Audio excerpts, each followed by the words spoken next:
बिस्मिल्लाहिर्रहमानिर्रहीम। Welcome to सरकारी job गुरु। दोस्तों, गुड्स वैल्यूएटर के category syllabus for mineral products, plastic, polymer, रबड़ एंड आर्टिकल्स देयर ऑफ, इसको हम अभी डिस्कस कर रहे हैं। इसका सिलेबस आपके सामने है कि इसमें मिनरल प्रोडक्ट, प्लास्टिक, रबड़ एंड पॉलीमर्स को से रिलेटेड क्वेश्चंस आ सकते हैं। पिछली वीडियो में मैंने बताया कि आपको एचएस कोड्स लाजमी याद करने हैं अपनी कैटेगरी के। तो मैं आपको बता दूं कि मिनरल्स और इससे रिलेटेड जो ये कैटेगरी है रबड़, पॉलीमर, इसके कोड क्या हैं। मिनरल प्रोडक्ट सेक्शन 5 में है पाकिस्तान टैरिफ कोड्स के इस डॉक्यूमेंट के मुताबिक, और इसके चैप्टर हैं 25। चैप्टर भी पूछ सकता है वो, आपको एचएस चैप्टर भी पूछ सकता है और एक सेक्शन नोट्स भी पूछ सकता है। तो 25, 26 और 27 में मिनरल प्रोडक्ट्स हैं चैप्टर 5 के, सेक्शन 5 के। और सेक्शन 7 में आपके plastic and article thereof, rubber and article thereof. ठीक है जी। और इसमें प्लास्टिक और रबड़ दोनों चीज़ें आ जाएंगी। तो आपको 39 और 40, 25, 26, 27 और 39 और 40 आपने ये याद रखने हैं कि ये चैप्टर्स हैं। अभी इनको थोड़ा डिटेल में भी आप पढ़ लीजिएगा। मैंने इसमें क्वेश्चंस भी इसके इंक्लूड किए हैं, तो आपको वो भी समझ में आ जाएगा। ये डॉक्यूमेंट आपके साथ में शेयर भी कर देता हूँ।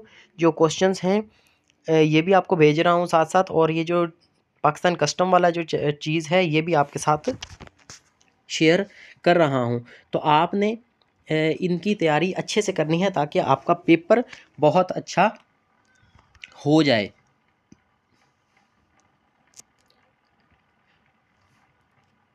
तो सबसे पहला क्वेश्चन जो है वो है, largest coal reserves of Pakistan are found at. Pakistan में सबसे बड़े कोयले के रिजर्व्स कहाँ पे हैं, जहाँ पे बहुत ज़्यादा कोयला पाया जाता है?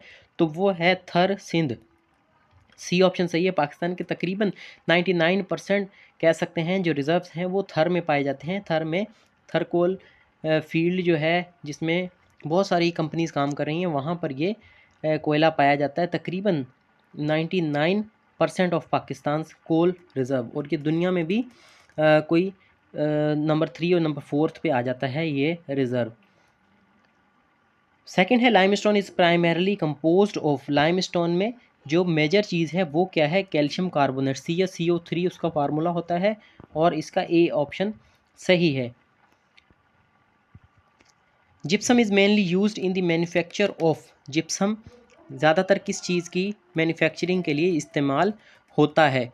तो वो है सीमेंट। सीमेंट में 5% जिप्सम होता है ताकि वो सीमेंट जो है जल्दी से सेट ना हो जाए, यानी जैसे ही उसको हम अप्लाई करते हैं सीमेंट को, कहीं दीवार वगैरह बनाते हैं, तो जल्दी से सूख ना जाए। अगर उसमें जिप्सम नहीं होगा तो सीमेंट अगर जैसे ही हम लगाएंगे उसी टाइम वो सूख जाएगा, ड्राई हो जाएगा, और आपको उसकी जो फिनिशिंग है वो भी नहीं लाने देगा। 4 है, कोल इज़ क्लासिफाइड एज। कोल को किस कैटेगरी में क्लासीफाई किया है? इसको मिनरल फ्यूल कहा जाता है, यानी ये रॉक वगैरह नहीं है। जो लोग इससे ताल्लुक़ रखते हैं मिनरल की फील्ड से, उनको पता होगा कि ये इसमें कैटेगरीज़ का कैसे बनाई जाती है, मिनरल किसको कहा जाता है और रॉक्स वगैरह किसको कहा जाता है। तो मिनरल फ्यूल है जी, ठीक है जी। 5वां है, crude petroleum is obtained from. जो क्रूड पेट्रोलियम होता है, यानी जो रॉ शेप में होता है, जिसको आप अपनी गाड़ी में डायरेक्ट इस्तेमाल नहीं किया जा सकता, उसको बाद में साफ़ करते हैं, रिफ़ाइन करते हैं, फिर वो इस्तेमाल होता है। तो वो कहाँ पाया जाता है? वो पाया जाता है mineral deposit beneath the earth. Mineral deposits में वो पाया जाता है ज़मीन के नीचे। उसको एक्सट्रैक्ट किया जाता है, निकाला जाता है, और उसकी रिफ़ाइनिंग होती है, और जिसको बोलते हैं फ्रैक्शनल डिस्टिलेशन, यानी उसको मुख्तलिफ़ मराहिल में चीज़ें उनको निकाला जाता है। यानी स्टेज 1 पे उसमें से जो है, जिस तरह से हम जिसको डामर बोलते हैं, वो निकाल दिया जाता है, और इसी तरह से मुख्तलिफ़ चीज़ें उसमें से निकलती जाती हैं पेट्रोलियम में से, और फिर पेट्रोल निकलता है। तो इसमें बी ऑप्शन सही है। Natural gas mainly consist of. Natural gas जो है उसमें मीथेन पाया जाता है। ये आप देखें, इसमें मैंने पोर्शंस बनाए हैं। पहला जो मिनरल्स का था, दूसरा पॉलीमर्स का था, ठीक है, प्लास्टिक एंड पॉलीमर्स का, और इसी तरह से जो तीसरा इसमें चैप्टर इंक्लूड किया है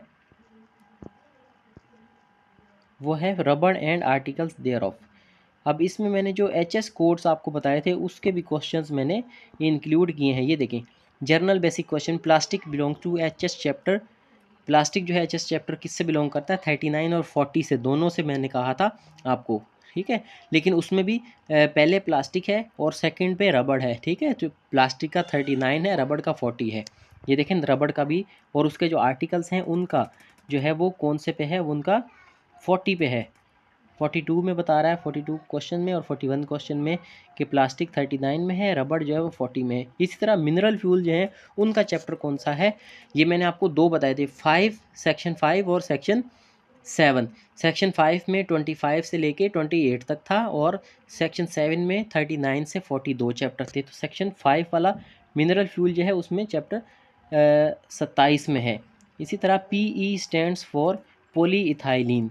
PVC is widely used for making water pipe. PVC के जो पाइप आते हैं, पानी के जो पाइप, पहले लोहे के इस्तेमाल होते थे आयरन वाले, अभी जो है वो PVC के पाइप इस्तेमाल होते हैं। जैसे पहले वो इलेक्ट्रिसिटी की जो वायरिंग होती थी उसमें इस्तेमाल होते थे।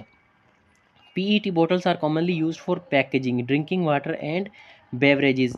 पानी की जो बोतल्स होती हैं, मिनरल वाटर जो हम इस्तेमाल करते हैं, उसमें जो है वो PET जो मटेरियल है वो इस्तेमाल होता है। Which material is generally high light weight? Plastic, granite, marble and steel. ये तो बहुत ईजी क्वेश्चन है। Which metal is exactly excellent elasticity? रबड़ में बहुत ज़्यादा इलास्टिसिटी होती है, लेकिन अगर स्टील आ जाए तो आपने स्टील करना है। स्टील जो है वो ज़्यादा उसमें इलास्टिसिटी होती है। इलास्टिसिटी ऐसे नहीं है कि स्टील को आप कितना खींच सकते हैं। इलास्टिसिटी का मतलब ये है कि आप उसके ऊपर इतनी ज़्यादा फोर्स अप्लाई करें लेकिन वो फिर भी अपनी ओरिजिनल शेप में आ जाए। रबड़ के ऊपर एक ख़ास आप जो है वो हद तक उसके ऊपर फोर्स अप्लाई कर सकते हैं, इससे ज़्यादा नहीं कर सकते क्योंकि वो टूट जाती है। लेकिन स्टील के ऊपर आप कितनी फोर्स अप्लाई कर सकते हैं तो फिर जाके वो अपनी शेप से, उसकी शेप ख़राब होगी, तो इसको बोलते हैं elasticity. Which of the following is a thermosetting plastic? इनमें से कौन सी जो है वो थर्मोसेटिंग प्लास्टिक है? इसको बेकलाइट बोलते हैं। सी ऑप्शन इसका सही है। The basic building block of a polymer is called monomer. तो ये जर्नल क्वेश्चंस थे। इसके बाद जो है, इससे ऊपर जो है वो मैंने आपके लिए फील्ड स्पेसिफिक जो क्वेश्चंस हैं वो ऐड किए थे, ठीक है जी।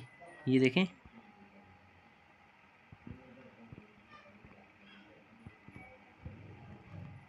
Natural gas is mainly consist of. Natural gas जो है उसमें ज़्यादातर मीथेन होता है, तो उसको CH4 बोलते हैं, इसलिए नेचुरल गैस का फार्मूला भी हम CH4 लिखते हैं। Bitumen is mainly obtain from. Bitumen कहाँ से निकाला जाता है? वो है पेट्रोलियम। मैंने बताया पेट्रोलियम में से बहुत सारी प्रोडक्ट्स निकलती हैं और जिसमें से मुख्तलिफ़ चीज़ें निकलती हैं, चारकोल वगैरह, पेट्रोल, और इसी तरह से जो है ये बिटुमेन भी उसी में से निकाला जाता है। कोल है, फिर कोक है, मुख्तलिफ़ चीज़ें उसमें से निकलती हैं। Cement is manufactured using limestone and dash. Cement में मुख्तलिफ़ चीज़ें इस्तेमाल होती हैं, ये मैं आपको याद करा दूँ, जिसमें लाइमस्टोन हो गया, आपका आयरन ओर हो गई, क्ले हो गई, और इसी तरह से जिप्सम उसमें ऐड किया जाता है, और इसमें आयरन ओर भी इस्तेमाल की जाती है, एल्यूमिनियम और भी इस्तेमाल किए जाते हैं। Marble is mainly used as building stone के तौर पे मार्बल को ज़्यादातर हम इस्तेमाल करते हैं। मार्बल फ्यूल नहीं है, पॉलीमर के तौर पे नहीं इस्तेमाल होता, बल्कि बिल्डिंग स्टोन के लिए इस्तेमाल होता है, हमारे घरों की डेकोरेशन वगैरह के लिए। Plastic and polymers. Plastic are mainly made of polymers से बनते हैं plastics. Polymer is formed from small repeating units called monomers. Polymer किसको बोलते हैं? छोटे छोटे मोनोमर्स मिलके जो है वो पॉलीमर्स बनाते हैं, और लॉन्ग चेन्स ये होते हैं, इसलिए इनको पॉलीमर्स कहा जाता है। Polyethylene is commonly abbreviated as PE। PVC stands for polyvinyl chloride, इसकी फुल फॉर्म है PVC की। PET is widely used for making plastic bottles, ये हमने यहाँ पर कर लिया था। Thermoplastics become soft when. Thermoplastics वो बहुत सॉफ्ट हो जाते हैं जब उनको हीट किया जाता है, इसीलिए तो इनको बोलते हैं थर्मोप्लास्टिक्स, यानी थर्म का मतलब होता है हीट।